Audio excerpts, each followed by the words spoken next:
Hi, welcome to your first Pyomo video. This one is narrated by Dr. Katie McConkey.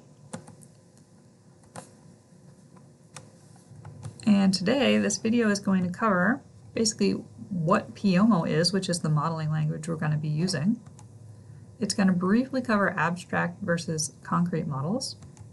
We're going to make our very first concrete model, which will include making decision variables, writing an objective function, and adding constraints.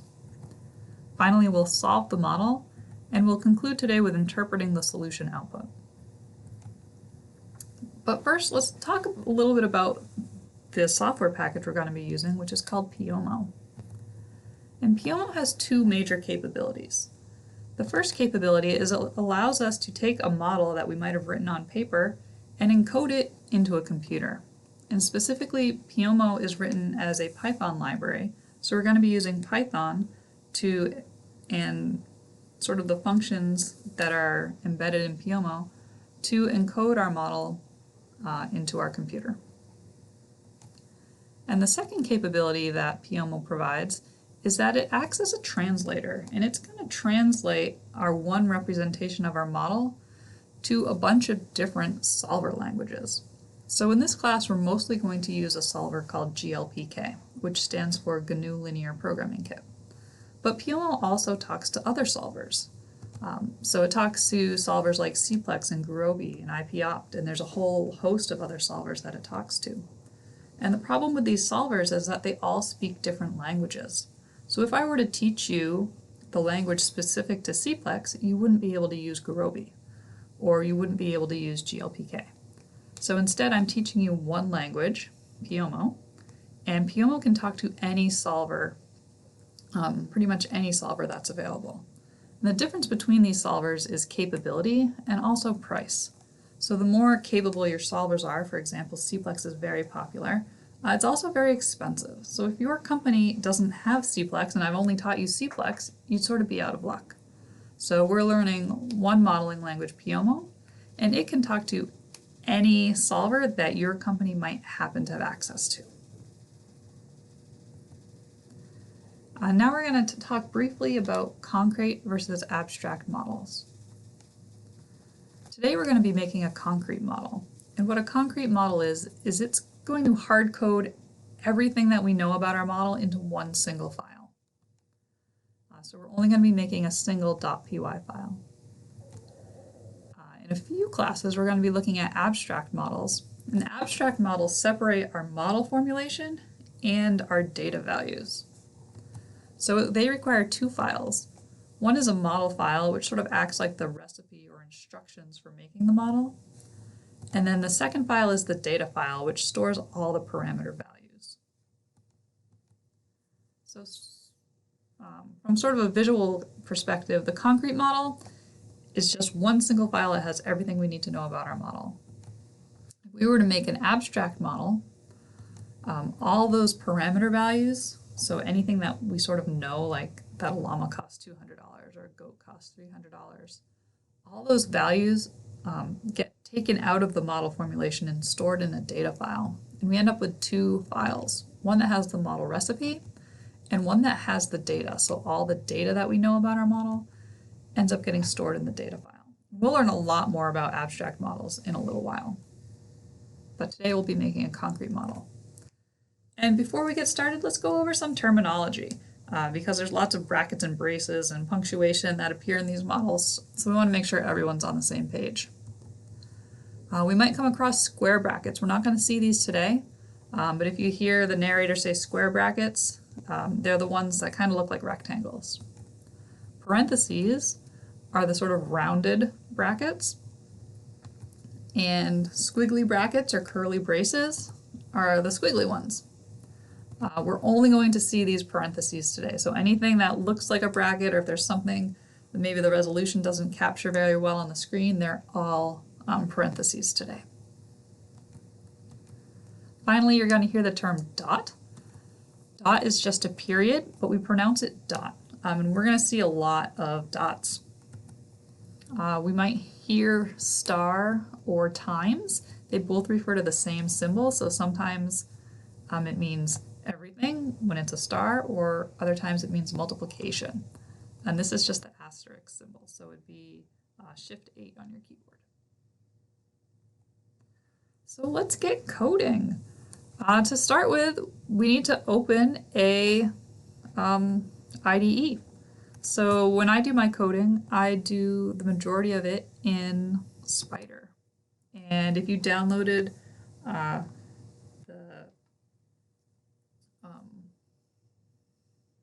Pyomo installation recently, especially if you did it via Conda, Anaconda, you should have the Spider app. So if we go to Spider,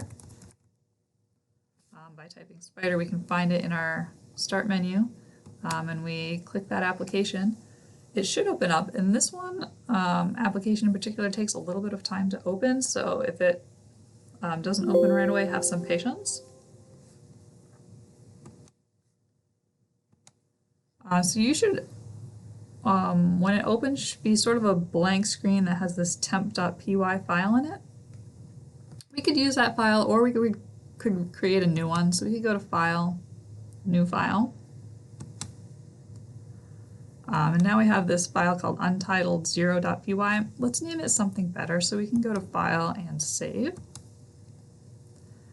And when we're working with our Python files, if you're on a lab computer, you're going to want to make sure that you save your files onto the computer as opposed to the server.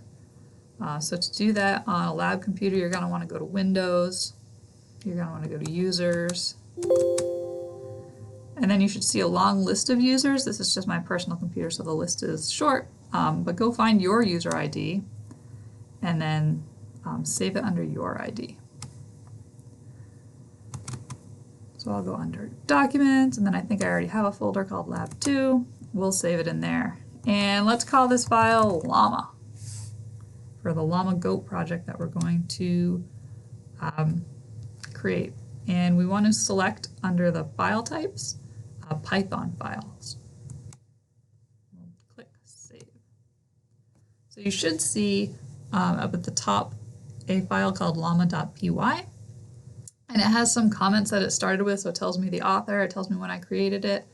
I could also add a comment that tells me what this file does. So we're going to create a file that solves the llama goat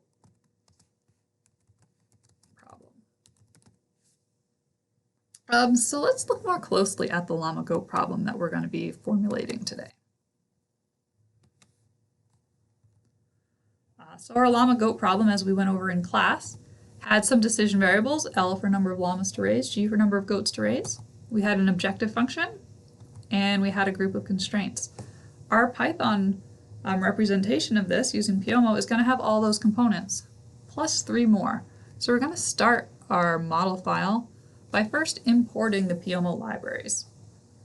The next thing we're going to do is we're going to create a model object.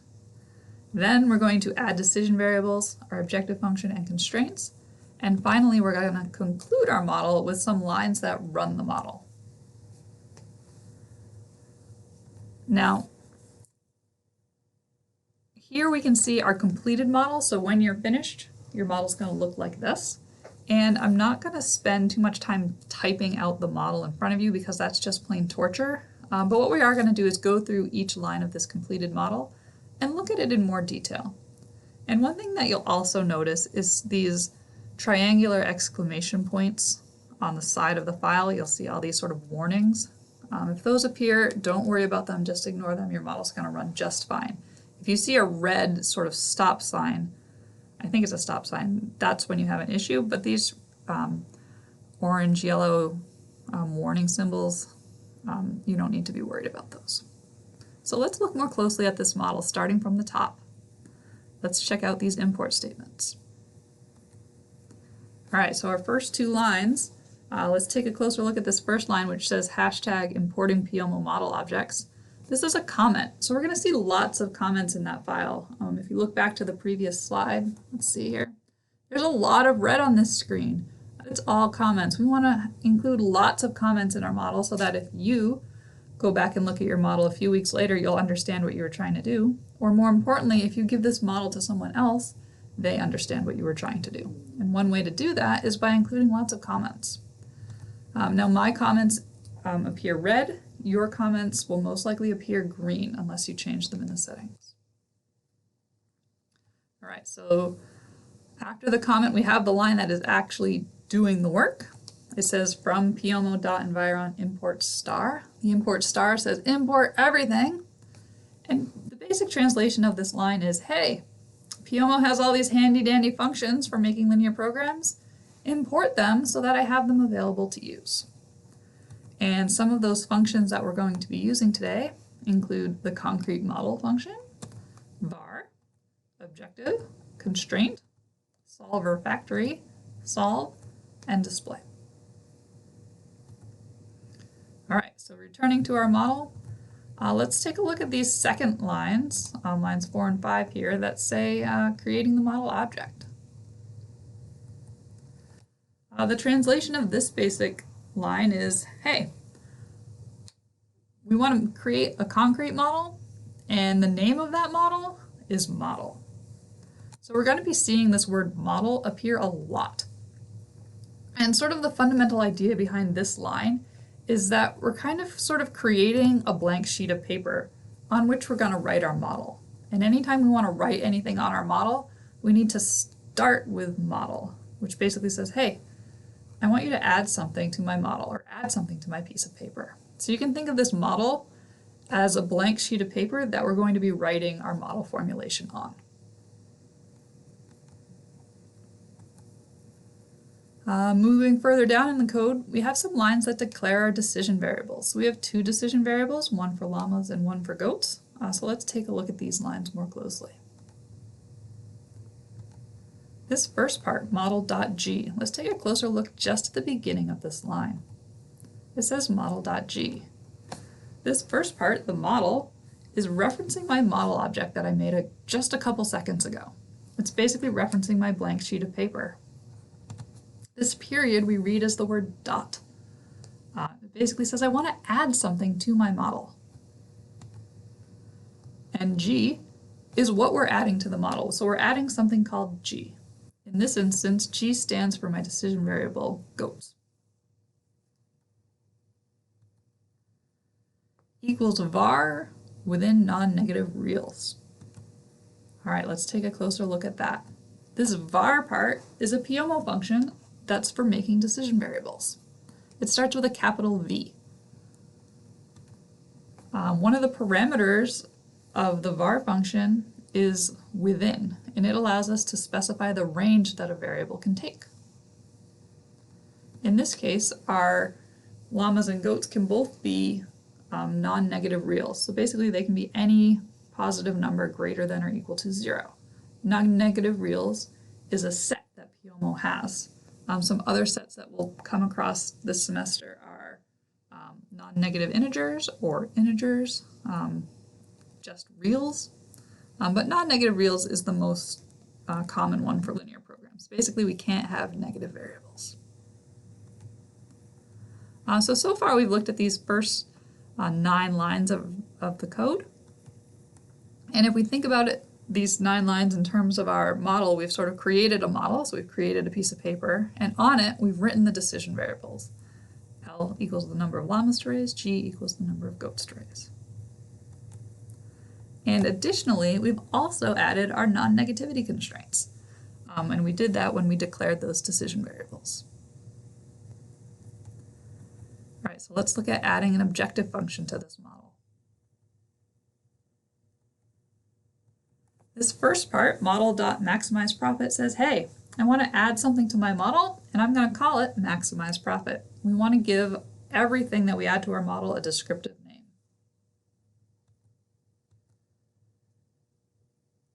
This objective line is using Pyomo's objective function to tell our program that model.maximizeProfit is going to be an objective function. And an objective function has several parameters that we can use.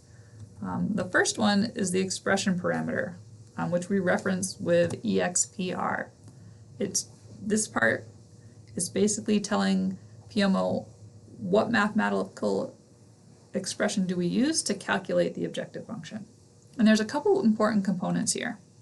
The first is that our decision variables that we declared a few lines up we're using those decision variables in this objective function. And we have to type out the whole thing. So model.l if we want to talk about llamas, and model.g if we want to talk about goats.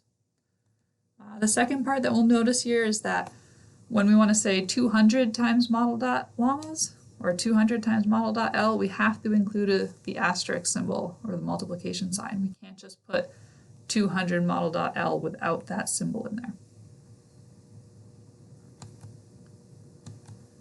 And the next parameter, which is separated by a comma from the first parameter, is the sense. The sense tells us whether we want to maximize or minimize this objective function. And in this case, we want to maximize the objective function. So looking back at our code versus what we're writing on our paper, we now have decision variables, and now we have an objective function. So the only thing left to do is add the constraints. So lines 14 through 20 in this example have the code for declaring constraints. These are very similar to each other, so let's just look more closely at the first one. So these first two lines, the first one is just a comment that explains what this constraint is trying to do. And line 16 actually has the constraint code. So it starts off with model.labor constraint. This sort of part of the statement is saying, hey, I want to add a component to my model and I want to name it labor constraint. Now let's take a closer look at this labor constraint. One important thing to notice is that this constraint has a descriptive name. We want to keep it like that. So some other examples of good constraint names might be model.laborAvailable, model.don't exceed labor, model.hours available.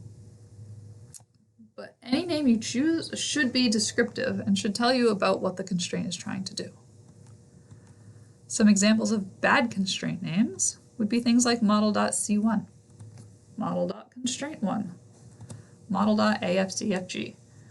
We don't want to name our constraints anything like this because when we look at the results later, we'll see that the constraint names show up there, and it's a lot easier to interpret the results if they have readable names.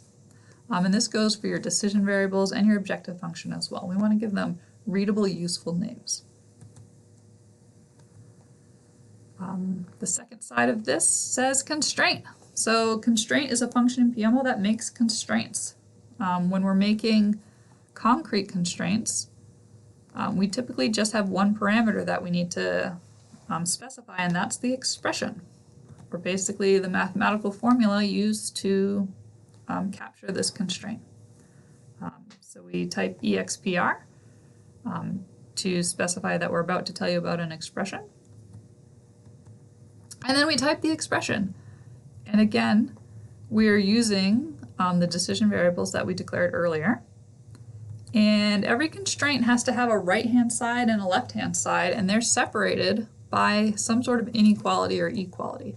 So every constraint's going to have a less than or equal to, a greater than or equal to, or an equal to symbol in it. So if we were to add those last two remaining constraints, our model is now complete, where we have decision variables, an objective function, and a series of constraints. So the only thing left to do is run the model. So to run the model, we have basically 3 lines of code that we need to add to the model, and we see those here. So let's take a closer look at those. These 3 lines perform 3 functions. The first one basically is making an object that knows how to solve models. The second line is actually solving the model, and the third line, model.display, is displaying the results.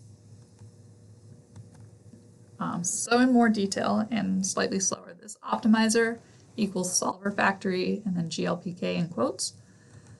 This optimizer part is basically saying, hey, we're making a new object and the object's name is optimizer. This solver factory part is a function in Pyomo that makes a solver factory object, and solver factories know how to solve models. And one of the parameters of a solver factory is what solver to use. So here we're using the GLPK solver. In order for this to work, you must have already installed GLPK, and if you haven't done that already, you might want to check out the installation instructions for that. So here we are creating a solver factory object. We've named it optimizer, and we've told it that we want to use the GLPK solver. The next line, optimizer.solve, and then parentheses model. This first part, optimizer.solve, is basically saying, hey, solver factory object, I want you to solve something. So here we're invoking the solve function that's available as part of a solver factory. And this part here where we said model within the parentheses of the solve function, here we give the solve function the model that we want it to solve. In this case, we named our model model, so that's why we've typed model there.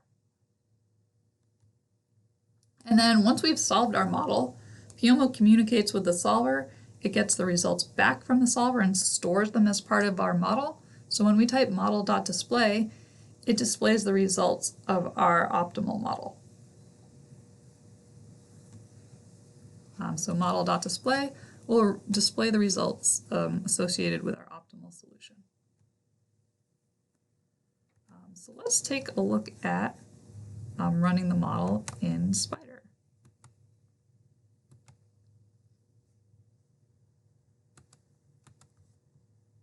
Let me just open up my llama file that I had earlier. So if you're in Spider and you want to run a model, well, you have to make sure that this IPython console is available. Sometimes it gets closed. So for example, you might have a screen like this where there's just no console. If you need to add it back in, you're going to go up to Consoles and click Open IPython Console. And once you see your console appear here, you're good to go. And to run this model, all we're going to do is go up to the play button and press play, and it should solve. So we see some results here. Let's take a closer look at these back in our presentation.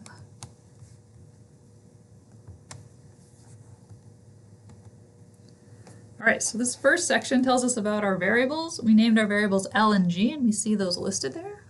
And we can see that L has a value of 20, and G has a value also of 20. So both llamas and goats have a value of 20. The next section has our objective function. So we called our objective function maximize profit, and its optimal value is 10,000. So we're going to be making $10,000 if we raise 20 llamas and 20 goats. And then the last section is our constraint section, and we can see each of our constraints down there. So our labor constraint, the body part of the constraint, is telling us basically how much labor we used. So in this case, we used 100 units of labor, or 100 hours of labor. And the upper part here tells us that there was an upper limit of 100 hours available. So we used all of the available labor. Down by the land constraint, we see a slightly different story. We see that our body only equaled 40, but we had an upper bound of 45. So we only used 40 of our available 45 hours. Or sorry, 40 of our available 45 acres of land. In this particular program, all our models had upper bounds, but sometimes you'll see these lower bounds filled in where we might have a lower bound on a constraint as well. So in this video today, we covered a little bit about what Pyomo is.